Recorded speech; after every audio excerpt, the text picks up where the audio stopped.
Fear is the virus, fear is the disease, implanted and implemented, being used to sabotage, being used to instruct and control, being used as the media knifes your soul through the openings of your eyes and ears and willingness to take in their pointed message, aimed at division, perpetual fear cycles, outrage, demands, and control. And more than that, fear has become a religion. Fear has replaced God. And fear is a God you somehow don't have to be embarrassed for worshiping. The media encourages fear above all else, and to ever even look at anything else should be nothing more than a guilty pleasure, with your shifting quickly back to the objects of fear they deem most worthy of your attention at the time. For the longest it was a virus, then it was the people who thought differently about how to handle it. They became the monstrosities of the virus in human form, animated and alive on your level and your size, something you could focus your angry eyes on, something life-sized you could hate, a reflection of you. And make no mistake about it, the media did everything it could to encourage you in that direction. It said over and over again, everything bad in this world, everything bad going on, everything you're afraid of, everything causing you pain, it's their fault. It's because of them.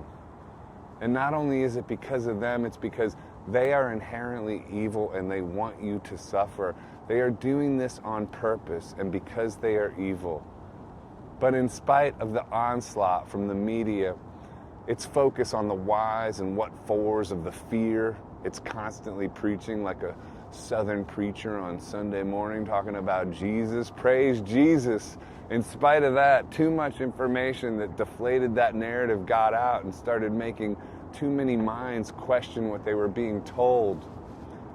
Doubt started a wave in the church of fear. People started whispering between the media's sermons of fear, and new ideas started taking root. More and more saw through the media's agenda to keep humanity's lips locked and sucking on the poison teat of corruption, bleeding the instructions of fear from every pore, pores like mouths screaming in the darkness to shut them up and shut them up now. So the new object of fear shifted from a virus to voices. And after all, they became the same thing. The voices enabling the virus. Again, it's their fault. The media endlessly instructing its churchgoers. It's their fault. It's cult members, the cult of fear. Righteousness in that church determined by how much fear you could focus on all the time and how much you managed to organize your life, if you could call it that, around that fear. Fear should be on your doormat. Fear should be covering your face. Fear should be what you talk about at parties, but fear should be making sure you never go to those anyway. A really good person in this landscape would never uncover their face or walk out the door or see anyone else for any reason whatsoever. And anytime you bend those rules in the church of fear, you are being a heathen to the implementation of their total control.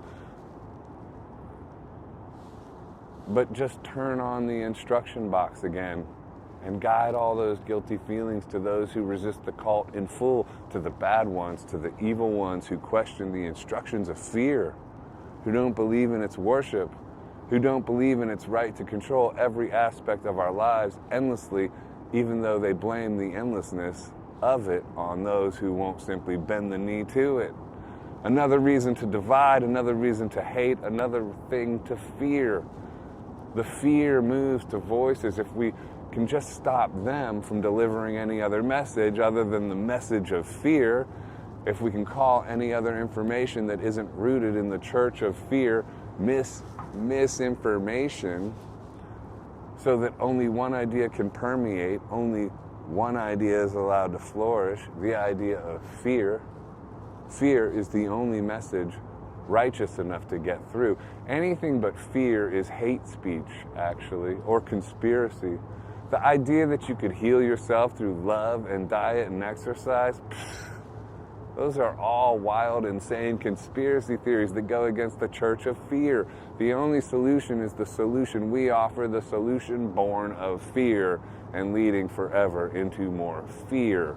That's what's good. That's what's righteous. And anyone who brings forward any other idea or ideal than that is to be considered evil and vile, even murderous and insane. Fear is what we bow to. Fear is what controls our movements. And we should never surrender the energy of our lives to any god other than the God of fear. Hallelujah!